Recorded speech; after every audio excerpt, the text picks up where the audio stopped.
kwanan nan mun ga abubuwan da ke gudana daga nasiha cibi ya zama kari. An yi nasiha akan ɗalibai masu rena malamai, musamman masu zagin ƙungiyarmu. Ba dole a musu nasiha ba? Abinda suke yi ba daidai ba ne, su shagaltu da karantarwa ya fi alkhairi gare su da gare mu, maimakon su soke mu dawo kuma mu soke su, ba alkhairi. Wai wannan nasihar da aka yi ba, to shi wani wai nasihar ba ta yi mashi ba, domin a cikin abin da aka faɗa an ce a daina condemn, a daina rushe majalisin dutsen tashi. Don Allah jama'a, majalisin dutsen tashi na marigayi Dr. Idris Abdulaziz, wannan majalisi a tambaye ka tsakaninka da Allah, da alkhairinsa da sharrinsa wane fi yawa? Saboda Allah, yanzu mu wannan majalisin ba mu da kurakurai? Daidai ne wani ya zauna ya rushe mu gaba daya, ya ce masallacin garki kaza kaza ne? Akwai adalci? Kuwa me zai sa faɗa? Jiya ko shekaran jiya muna magana da wani bawan Allah, ɗan uwa, abokin da'awa, Imam Yusuf, Chief Imam na Obajana. Dan uwa ne mai kokari, in Allah ya da za mu kokari ya zo nan wurin, shi ma ya ba mu gudunmuwa. Imam Yusuf, wanda shine babban limamin Obajana, ɗaya daga cikin matasan sunna masu albarka, shi muke tattaunawa da shi don ana ban labari, ni ban gani ba, ana ta tagin dina cewa akwai wani daga cikin yan uwa abokan da'awa ya mai da wannan nasihar da aka yi ta ce program ɗinsa, wai kullum sai ya kafe ya yi maganganu. Sai nake tambaya, to shi meye matsalar sa? To in kuskure ne ba sai yanzu ba in gyara? Sai aka ce ai matsalar sa wai na ce a daina rushe majalisin dutsen tanshi, kamata yayi yadda su suka fito suka rushe majalisin, ni ma in fito in soke majalisin. Kaga anan ai ba hankalinmu ɗaya ba, ba tunaninmu ɗaya ba, kuma kowane ɗan kukan gidansu yake yi.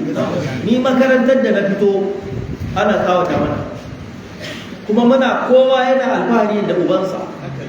Don haka ina alfahari da malami na Sheikh Ahmad Adam Algarkawi, kuma bai koya mana haka ba, kuma ya ja kunnenmu duk abin da mutane suke na alkhairi kada ku kuskura ku ce ba su da alkhairi, ko ku rushe su ko ku ci mutuncinsu. Wani laifin da aka yi masa na biyu, akwai wani matashi, kamar yadda ake faɗa ba, shi Imam Yusuf yake gaya ma wannan, wani matashi a dutsen tanshi ya fito ya kafurta wannan malamin nan na Kaduna, malamin da rika nan da ya ce annabi na zuwa majalisi. Ina so ku fahimci kadiyar nan da kyau. To yanzu wannan matashi na dutsen tanshi da ya kafurta wancan malami na ɗariƙa, to yanzu tun da a dutsen tanshi ya yi wannan magana, sai kuma aka yi masa shiru, to yanzu ya zama wajibi a rushe dutsen tanshi gaba ɗaya. Akwai hankali ma a nan? Ba haka ake yi ba. Majalisin dutsen tanshi dole ya samu wata jarabawa, ko mun ki ko mun so. Duk inda aka ce jagora ya kwanta dama, ko yanzu waɗanda suke karatu kusan tsare juna ne, ko ba haka ba? Kowa yana ganin wani abokin karatu na ne, ba wani wanda yake ganin shi babba ne akan wane, ko wane babba ne a kansa. Ba za a ce wurin ba babba ba gaba ɗaya, amma ba kamar lokacin da malam yake da rai ba. Sannan wannan matashin da ya kafurta ɗan ɗariƙan can fa, ni lokacin da ne magana ta fa ban san yayi ba, amma abin da ban sani ba, wai dole sai na fito na soki abin, kuma ban san an yi ba. Wato kamar abin da na faɗa ne a hudu ba, ɗaliban ilimi na ahlus sunna suna da matsala guda biyu manya, matsalar ikhlasi da matsalar tarbiyya. Kuma tun da karatun tarbiyya muke wallahi sai mun gaya mu juna. Ɗaliban ahlus sunna da sun ɗauko abu suna yi da yawa, kaso 90 zaka ga babu alamun ikhlasi a ciki, ba yi dan Allah. yanzu inda don Allah ake yi ba ka iya neman lambar wayan mutum wane ka faɗi abu kaza ka je ka gyara kuma dole ne duk abin da ake sai ka sani jama'a kuna lura ba dole bane duk abin da ake sai ka sani yanzu ni wannan dan uwa da na hira da shi yake gaya min laifin da wancan ke tuhumata bi ma'ana yana can yana maganganu a kaina ni ban san ma me nayi mashi ba menene wato abin da yake kuka da shi yaushe al'ummar mu za ta daina irin wannan Allah ya ji kan Sheikh Habibu ya haya kaura amin shi yasa ko karatu zaka yi ka kusanci dattawan malamai don ka samu tarbiyya lokacin da muka je jihar Katsina nace mu je mu kai wa malam ziyara gida mu gaida shi ya sha jiki kuma in muka je mu nemi shawarwarin sa akan da'awa don yana wannan da'awa tun ba a haife mu ba muka je muka duba malam muka gaisa da shi ya ba mu shawarwari yayi magana ta sama da minti 40 kuma na nemi izinin sa cewa malam muna so mu nadi magana da zaka faɗa ba dan mu kaɗai ba ƴan uwan mu ɗalibai su fahimta abin da zaka faɗa wallahi ina da yaƙinin duk abin da zai faɗa abu ne da zai taimake mu cikin addini daga cikin abin da ya ainihin gaya mana idan kun lura yace idan za ku yi wa ƴan uwanku ahlus sunna raddi ku yi musu magana ta ƙasa wane yayi wani abin da kake ganin kuskure ne ka kira shi ku yi magana amma yanzu ba kowa rige-rige ake yi a ɗauki kyamara a ɗana a ci mutuncin wani jama'a kun lura shi yasa tafiyar ta ahlus sunna matsalar da ke cikin ta tana da yawa zaka ga mutum yana magana a ahlus sunna kamar cewa ku suwaye sunna taka ce sunna ce ta manzon mu annabi Muhammad jama'a muna gane wannan a lokacin da nayi magana inda na san wani matashi a dutsen tanshi yayi takfirul muayyan ya kira wancan malamin ya ce kafiri ne wallahi bazan kyale shi ba sai nayi magana kansa tunda kuskure ne takfirul muayyan ka kirawa na ka ce kafiri ne kuskure ne amma ka iya faɗan abin da yayi a matsayin kafirci akwai bambanci akan aikin mutum kafirta aikinsa da kafirta shi kansa ina ga ko karatun satin can nayi wannan magana kun gane bambanci takfirul muayyan malamai sun hana yin sa ba manhaji bane na ahlus sunna don haka abinda wancan dalibin yayi na can dutsen tanshi duk da har yau ban saurara ba in ya tabbata yayi takfirul muayyan na wancan malamin dariqa baya halatta ka kira sunan wane ka ce kafiri ne wannan baya halatta kuma ya saba wa manhajin ahlus sunna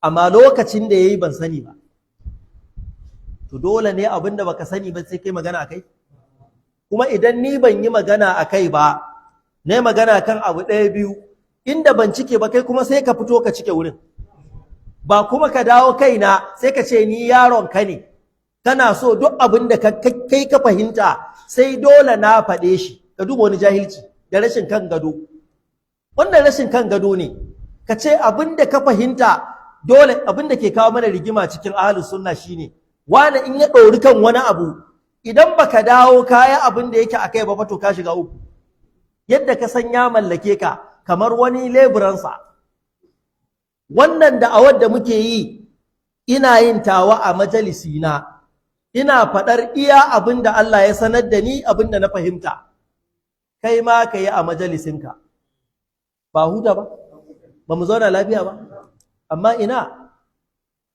yana da wahala ban ce ba a yi ba kaga ɗan ɗariƙa ya fito yana cin mutuncin ɗan uwansa ɗan ɗariƙa musamman wanda ya ɗaran masa a shekaru ko kuma ya ɗaran masa a gidan karatu ko da yake mu yanzu duk wanda ya kai yana iya karantawa ya ɗan fassara gani yake yana daidai da kowa jiya na hau wani program na wasu matasa wani yaro ƙanin abin nan Malam Aliyu Waisul Karni tun abin da yake faɗa haka ne, yana gaya mun cewa lamurranmu sun ci baya. Da in muna wa'azin gunduma iya na unguwa kenan, wa'azin izala, yanzu yana nema ya fi wa'azin jiha tasiri. Jama'ar da ke taruwa da yadda ake karatu a wa'azin gunduma yanzu a jiha ba a samun haka. Wannan ba ci baya bane? To wani ya gano cewa mun ci baya, ya faɗakar da mu yadda za mu gyara, ba taimakon mu yayi ba? Amma ba mu so. Wallahi ahlus sunna, wallahi ahlus sunna sai mun gyara halinmu. Sai mun gyara halinmu. Da an samu rashin kunya, fitsara, taratsi, rashin kan gado a cikin ahlus sunna ne. Wannan ya ci mutuncin wannan, wannan ya ci mutuncin wannan, ina addini. Allah ka gyara zuciyarmu. Yanzu nake gane ma'anar karatun malam. Zai ce ko ka ji wani mutum ya zage ni ko ya ci mutunci na, idan ka rama mun kai din ne, kai ban yafe maka ba. Bai yadda ba duk abin da wani zai faɗa ka bashi ya je faɗi. Wannan abin da yake yi ya kulla ƙofar ɓanna ne. Mutumin da yake da dubun dubatan islamiyoyi a ƙarƙashinsa, ba ɗaruruwa ba, dubbai a garuruwa daban-daban har da ƙasashen waje, ko ina ɗalibai sun zo sun yi karatu, a maida mutum malami a tura shi ƙasarsu ya je ya ci gaba da da'awa. Idan wannan ya buɗe wa kansa ƙofar rigima, to ya rigima za ta tsaya? To sai ya rufe ƙofar ya ce ko an taɓa shi ka arama. Yau ahlus sunna sun shagaltu da kansu. Wannan babban malami ya ce al-akhlaqu hiya majmu'atun min al-ma'ani was sifati. Wato taron wata ma'ana ko wata siffa al-mustaqirrati fi nafsi, wadda ke tabbata a zuciya. Wata ma'ana da wata siffa da ke tabbata a cikin zuciya, ita ake kira halaye. Duk wanda kaga yana abu, to haka nan halinsa yake. Ana ganewa? Yawwa, wane yayi kuɗi, yanzu yana wulakanta mutane, da ba haka yake ba. A'a, dama haka yake, kuɗin ne suka fito da shi. Ko ba haka ba? Yawwa, da can ai bai da kokobo ne. Kana da talauci zaka yi wulakanci? Zai yiwu ne? Dama me ke sa ka wulakanta mutane? Dukiya, mulki, sai me? Ilimi. To da can duk baka da su, to wa zaka wulakanta? Amma yanzu sun samu, ko wasu daga ciki, sai aka ga mutum yana wulakanta al'umma. Ya ce to dama halin ne, yanzu lokacin fitar shi ne yazo ya fito. To kaji, wani hali ne da ke tabbata cikin rai, ko wa ala dawiha yahsinu al-fi'lu fi nazar al-insan. A ƙarƙashin wannan ko haskawan wannan aiki yake kyau, ko wato au yaqbihu ko yabuni. Bi ma'ana wa ala dawiha, wannan halin idan ya haska, to nan ne za a ga aikin mutum yayi kyau ko yayi muni. Idan ya haska, gwargwadon waɗannan, misali a ce halin ƙwarai guda uku, halin da ba na ƙwarai ba guda ɗaya, to yanzu da haske ya haska sai a gane wane yana da halin ƙwarai guda uku, yana da mummunan hali guda ɗaya. Idan da ba a haska ba fa, ba a ganewa. So da haka yake cewa al-akhlaqu hiya majmu'atun min al-ma'ani was sifati. Taro ne na wato wata ma'ana da wasu siffofi da ke kunshe ko tabbace a cikin zuciya. Wa ala dawiha, akan hasken wannan siffofin, to nan ne yahsinul fi'la, aiki yake kyawu, fi nazaril insan, a ganin mutum, wato aiki ya kyau, aw yaqbihu ko aw yaqbahu ko ya muni. Wani mawaƙi yace ya ayyuhal mutahalli ghayra shimatihi, inna takhalluqa ya'ti dunahu al-khuluq. Ya kai wanda yake kwalliya da halin da ba nashi ba, ya kai ya ke cewa da fatan ya ke cewa kai kura da fata akuya yawa ɗan gari wanda yake kwalliya ya kai mai kwalliya da halin da ba nashi ba inna takhalluqa ɗora wa kanka ƙarya ƙaga wa kanka ƙarya halin da ba naka ba pretending kenan na yaran naku ko ya ati duna hulkhuluqu hali yana zuwa ya bayyana shi idan kai mutum ne da ba na ƙwarai ba amma kana nuna wa mutane kai na ƙwarai ne malam halinka zai zo a gane waye kai ana ganewa shi yasa yace ya kai wanda yake kwalliya da shima siffar da ba tashi ba to ka sani inna takallufa kenan at-takhalluq na at-takalluf dora wa rai da kai abinda ba nashi bane akwai halin da an gani an san naka ne akwai mutumin da ittifaqan an san bai da hakuri ana ganewa da an yi maganan wane a ce ai kun san wane bai da hakuri ko ba siffa bace wannan mutane sun gano to idan da wani abu zai taso wannan mutum ya so ya nuna wa duniya shi mai hakuri ne ko yayi kokarin ya nuna sai an gano shi abin bai yi saboda inna ma mutahalli ne gaira shi matihi idan ko mai haƙurin ne to bai ma buƙatar ya yi wahalar nunawa idan mutum ba mai kyauta ba ne yana so ya nuna shi mai kyauta ne ba a daɗewa ake gano shi ba haka ba yawwa akwai mutumin da shi marwaci ne kawai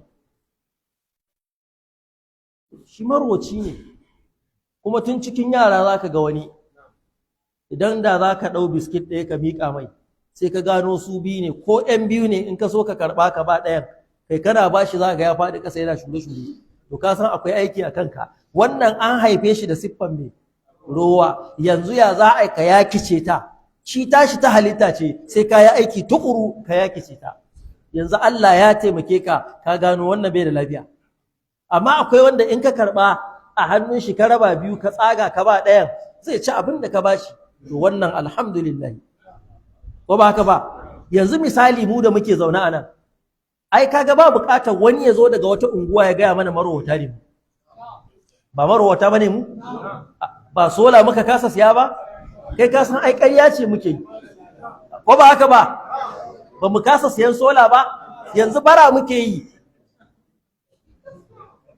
ko ka ce ba mu ƙi siyan sola ba cikin mutum nawa ne shi kadai yana iya siyan solar babu su akwai mutum biyu da ke iya hadawa su siya babu su akwai mutum uku da ke iya hadawa su siya babu su akwai wanda su 10 sun yi maganin matsalar babu su malan taro ne mu na marota ba ba haka ba to zan dau karatun kai wani wuri ne ga ku zaune to wai wa nake wa karatun nan to ko abanku a'a in an fi son karatun ƙarya to a yi shi ba ba haka ba sai ai mutanen kirki ne a kai dai faɗi gaskiya yawwa haka muke abin miliyan 2 ko 3 ya gagare mu kai ka san addinin nan hawan feda muke mashi ba da gaske muke ba radda muka tashi zamu yi da gaske shi yasa da Allah ya tashi maganin kowa yace ya ayyuhal ladhina amanu taqullaha wa kunu ma'as sadiqin ya ku masu imani ku ji tsoron Allah ku kasance tare da masu gaskiya malan da gaske muke addinin nan wallahi iya Abuja akwai inda muna iya sayan fili mu gina jami'a da gaske muke yi amma ba da gaske muke ba yawwa saura ka kai ni wurin shugabanni yawwa aini ina jin daɗin a samu munahuki ya je kai ni kuma a kira na ce in ce ni na faɗa a ƙwarai ni na faɗa a tutun da na faɗa a midiya akwai magana ɓoye-ɓoye to ba za a faɗi gaskiya ba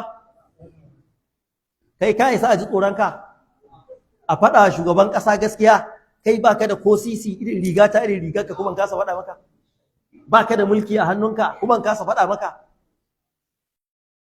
ai dole mu gaya wa kanmu gaskiya Umar dan Khattabi Allah ya kara masa yadda yace ba alheri cikin mu in ba mu ga wa juna gaskiya ba, yace kuma babu alheri cikin mu in ba mu karbi gaskiya ba.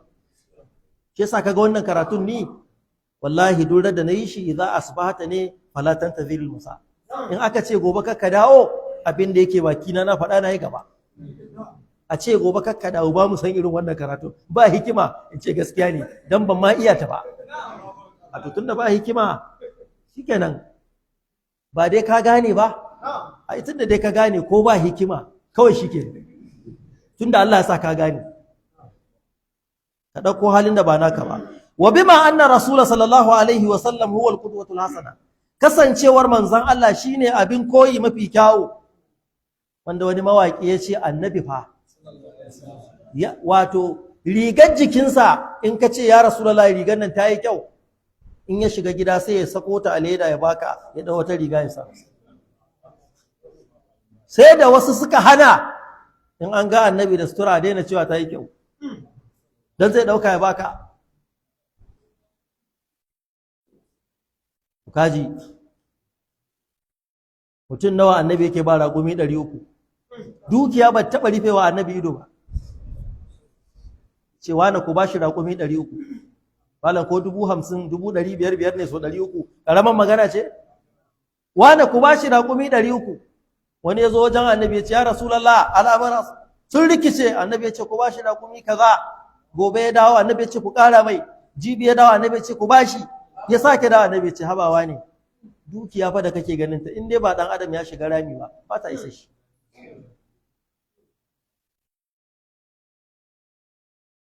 Duk abin da aka tambaye annabi zai bada. In ka koma janibin kyauta kenan, mutum nawa ya cutar da annabi ya haƙura.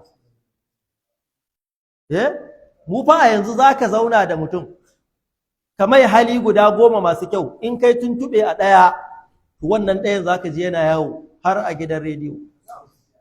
Ba haka muke ba?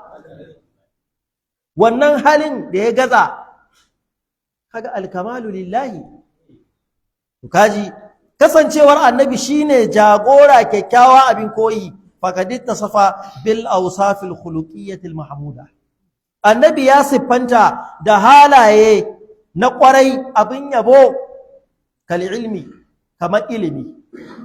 Wannan ilimi Allah ya sa mu gane ba mu da shi mu je mu nema. To muna da ilimin ne? Inda za mu faɗa kan mu gaskiya. Wannan zuwa aikin hajji da muka yi, wani babban malami daga cikin malaman Saudiya aka tara mu. Daga cikin mu wanda aka tara 'yan ƙasashen Afirka, akwai wanda ya gama jami'ar musulunci ba a haife ni ba. Ya gama jami'atul islamiyya ta Madina, ni ba a haife ni ba. Duk malamai ga sunan daga ƙasa daban-daban aka tara mu, aka ce wa yake da makarantar islamiyya ta hadda Qur'ani, duk muka daga hannu gaba ɗaya. Sai aka ce waye mai koyarwa akan tsarin manzon Allah sallallahu alaihi wasallam.